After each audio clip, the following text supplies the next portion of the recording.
नमस्कार दोस्तों, स्वागत है आपके एसबीटी नॉलेज के यूट्यूब चैनल में। दोस्तों, इस वीडियो में आज हम पढ़ेंगे राजस्थान के अब्बा तंत्र के अंदर अंत्य प्रवाह की नदियाँ। दोस्तों, इससे पिछली वीडियो हम एक पार्ट कर चुके हैं, उसके अंदर दोस्तों हमने पढ़ा था अरब सागर की ओर बहने वाली नदियाँ। और दोस्तों, इस वीडियो में आज हम पढ़ेंगे राजस्थान की अंत्य प्रवाह नदियाँ।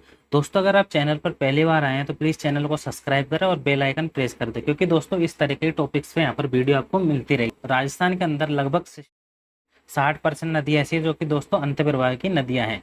दोस्तों, सबसे पहले पढ़ते हैं हम इनकी नदियाँ कौन कौन। दोस्तों, लगभग 6 नदियाँ हैं राजस्थान के अंत्य प्रवाह की नदियाँ जो राजस्थान के अंदर इनका बहती है। दोस्तों, इनकी एक ट्रिक है, आप ट्रिक से दोस्तों इसको आसानी से याद कर लोगे। ट्रिक है दोस्तों, घर का सरूपा कब गया। दोस्तों, आपको इनसे आराम से इसको ट्रिक को एक दो बार पढ़ेंगे तो इससे याद हो जाएगी।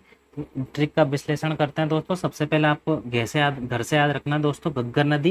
दोस्तों, आपको कैसे याद रखना है कातली नदी। दोस्तों, से आपको याद रखना है सावी नदी। रूपा से आपको रखना है रूपालेन नदी, जिसको दोस्तों दूसरा नाम बराह नदी भी बोला जाता है। कैसे आपको रखना है काकनी नदी। और वैसे दोस्तों बाणगंगा नदी। इस प्रकार दोस्तों ये 6 नदियां हैं। इनके अलावा दोस्तों एक और नदी है जिसको जिसको दोस्तों वो नदी का नाम है मैंथा नदी। वो भी दोस्तों अंत्य प्रवाह की नदियां हैं राजस्थान के अंदर। अब दोस्तों एक एक करके इनको हम पढ़ते हैं मैप की सहायता से। पहले हम इसको मैप की सहायता से समझेंगे इनकी नॉर्मल बातें, फिर इनको दोस्तों फुल डिटेल से पढ़ेंगे। तो दोस्तों सबसे पहले पढ़ते हैं हम घग्गर नदी। घग्गर नदी दोस्तों इसका उद्गम होता है दोस्तों कालका पहाड़ी शिवालिक हिमालय की कालका पहाड़ी हिमाचल प्रदेश से इसका उद्गम होता है। और दोस्तों ये राजस्थान के केवल 2 जिलों में ही बहती है, हनुमानगढ़ और श्रीगंगानगर। दोस्तों हनुमानगढ़ के टिब्बी नामक स्थान से ये प्रवेश करती है यहाँ से। और दोस्तों भटनेर होते हुए, जो कि दोस्तों भटनेर हनुमानगढ़ के अंदर है, भटनेर होते हुए श्रीगंगानगर के सूरतगढ़ से होते हुए दोस्तों पाकिस्तान के भावलपुर से होते हुए ये नदी अंतिम स्थान फोर्ट अब्बास तक ये नदी जाती है।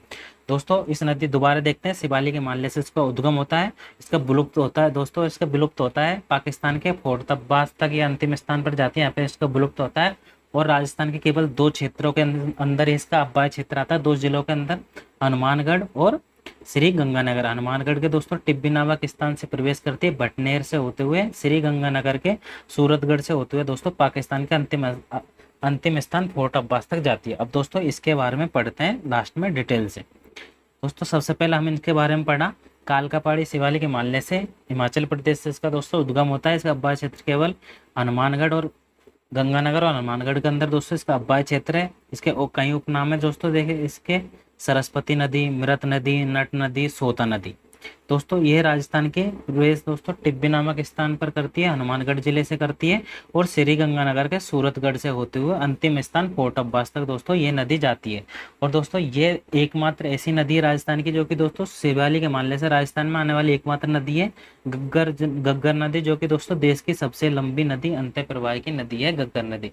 और दोस्तों एक दो बार और बताता हूँ इनके बारे में। इसके अब्बाई क्षेत्र को दोस्तों हनुमानगढ़ के अंदर नाली प्रदेश कहा जाता है, नाली अपाट अब इसका बाय क्षेत्र को बोला जाता है हनुमानगढ़ के अंदर। अब दोस्तों अब नेक्स्ट पढ़ते हैं एक एक करके दोस्तों और नदी। जैसे दोस्तों ये है सावी नदी।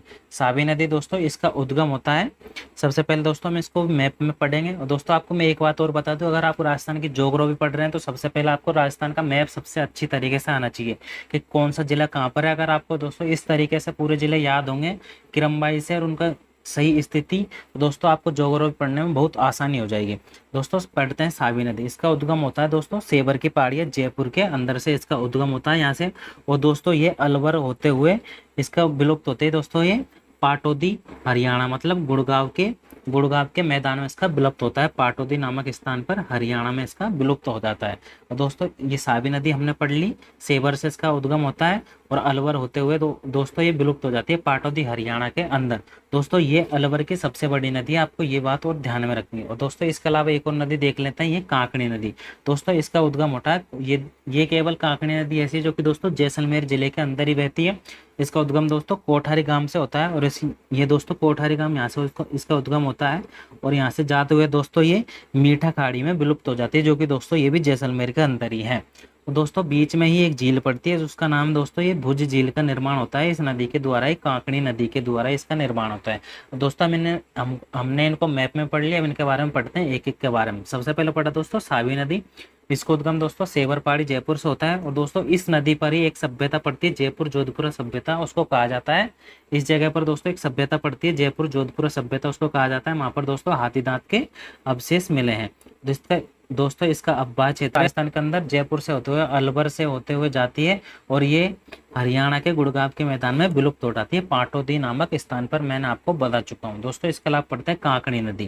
काकनी नदी दोस्तों इसका उद्गम होता है कोठारी गांव जैसलमेर से, और दोस्तों इस नदी को काकनी, इसकी नदी के दोस्तों और भी अधिक नाम और अलग नामों से भी जाना जाता है, जैसे दोस्तों काकनी नदी, स्थानीय भाषा में दोस्तों इसको मसूरदी नदी भी कहते हैं। और यह नदी दोस्तों भुज झील, जैसे कि भुज झील जैसलमेर में इस नदी स्थित है, मतलब इस नदी के ऊपर ही भुज झील जो कि जैसलमेर के अंदर स्थित है वो इस नदी पर ही बनी हुई है। अब दोस्तों ये आगे की नदियां हम पढ़ते हैं, एक एक करके दोस्तों आगे की नदी पढ़ते हैं। दोस्तों आपको अब पढ़ते हैं दोस्तों, सबसे पहले हम कातली नदी। कातली नदी निकलती है दोस्तों, इसका उद्गम होता है दोस्तों खंडेला की पहाड़ी सीकर से इसका उद्गम होता है। और दोस्तों ये सीकर से निकलकर दोस्तों ये नदी जाती है आगे की तरफ चूरू की सीमा पर, या फिर दोस्तों झुंझुनू तक ये नदी जाती है।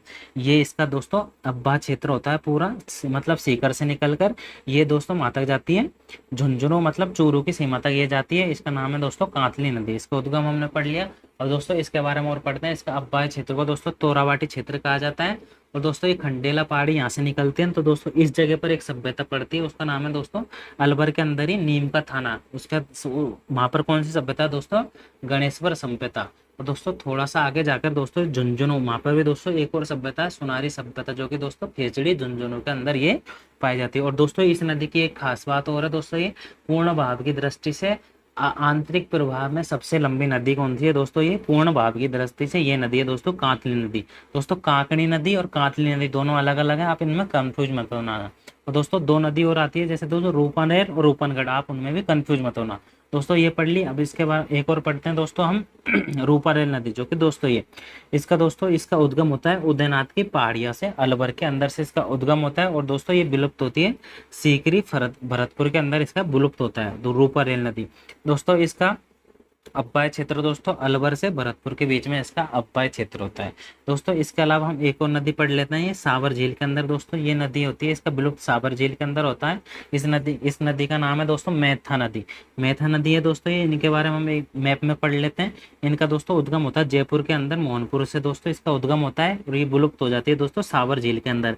ये नदी केवल दोस्तों जयपुर के अंदर ही ये नदी बहती है। और दोस्तों इसके अलावा अब इनके बारे में हम एक एक करके पढ़ते हैं। सबसे पहले दोस्तों कातली नदी, इसका उद्गम होता है दोस्तों खंडेला पहाड़ी सीकर के अंदर से, और इसका अब्बाई क्षेत्र केवल दोस्तों दो जिलों में है, सीकर और झुंझुनू। चूरू होते हुए दोस्तों थोड़े चूरू की सीमा तक ये जाती है। दोस्तों इसका अब्बाई क्षेत्र को तोरावाटी क्षेत्र कहा जाता है। इसके अंदर हमने पढ़ लिया दोस्तों ये दो सभ्यता होती है, जैसे दोस्तों ये सीकर से निकलती है, सीकर के अंदर इसकी सभ्यता है दोस्तों गणेश्वर सभ्यता नीम का थाने के अंदर। फिर दोस्तों झुंझुनू के अंदर भी एक और सभ्यता सुनारी सभ्यता, खेतड़ी झुंझुनू के अंदर दोस्तों एक और सभ्यता, दो सभ्यता इस नदी के किनारे बसी हुई है। दोस्तों एक और पॉइंट है, पूर्ण भाव की दृष्टि से आंतरिक प्रवाह तंत्र की सबसे लंबी नदी दोस्तों कौन सी, कातली नदी, ये आपको ध्यान रखना है। और दोस्तों नेक्स्ट आप रूपानेल नदी, हम इसको दोस्तों मैप के अंदर हम इसको पढ़ चुके हैं, ये वाली नदी। अब दोस्तों इसको हम पढ़ते हैं यहाँ पर, उसका उद्गम होता है दोस्तों उदयनाथ की पहाड़ी अलवर से इसका उद्गम होता है। इसका अब्बा क्षेत्र केवल दो जिलों में दोस्तों भरतपुर और अलवर के बीच में ही इसका अब्बा क्षेत्र है। दोस्तों इसके अंदर दो झील बनी हुई है इस नदी के द्वारा, इस नदी पर दोस्तों दो झील बनी हुई है, एक तो दोस्तों मोती झील और एक सुजान गंगा। दोस्तों भरतपुर में रूपारेल नदी पर इस झील का निर्माण किया गया है, इस झील का निर्माण किया गया है मोती झील का। और दोस्तों इस झील को भरतपुर की जीवनी रेखा भी कहा जाता है, इस झील को मोती झील को। दोस्तों एक और है दोस्तों इसके अंदर सुजान गंगा, ये दोस्तों एक छोटी लिंक या चैनल है जो दोस्तों मोती झील से जलापूर्ति लोहगढ़ दुर्ग तक करती है। दोस्तों ये नदी सुजान गंगा और मोती झील ये दोस्तों रूपालेन नदी के अंदर आता है।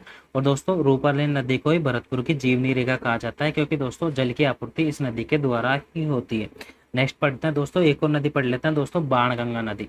बाणगंगा दोस्तों ये उसका उद्गम होता है दोस्तों बेराट की पहाड़ी जयपुर के अंदर से, मतलब दोस्तों यहाँ से आपको बताता हूँ मैं, इस जगह से ही दोस्तों इसका उद्गम होता है बेराट की पहाड़ी से। और दोस्तों ये यहाँ पर बहती है, इसके अंदर ही जयपुर के अंदर केवल ये नदी बहती है।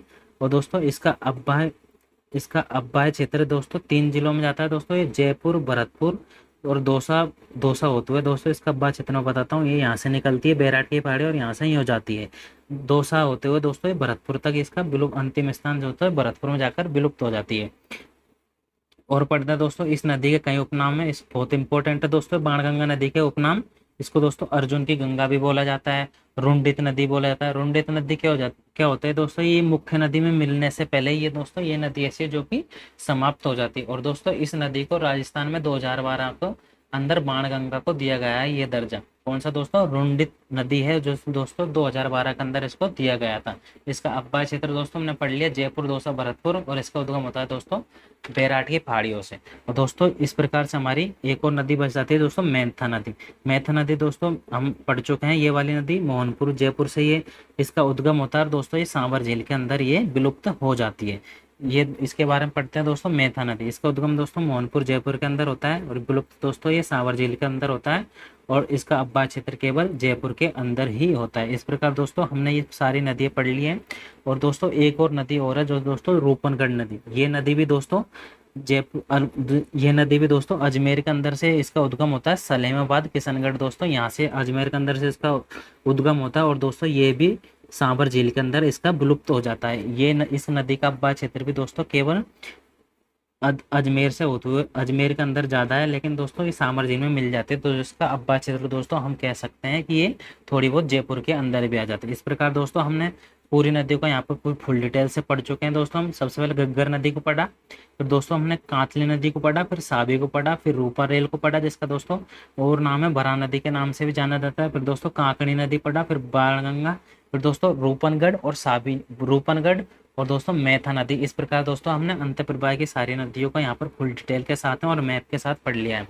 दोस्तों आप वीडियो को लाइक करें और ज़्यादा से ज़्यादा शेयर करें, क्योंकि दोस्तों अगर आप ऐसे करेंगे तो इससे दोस्तों हमको मोटिवेशन मिलता है।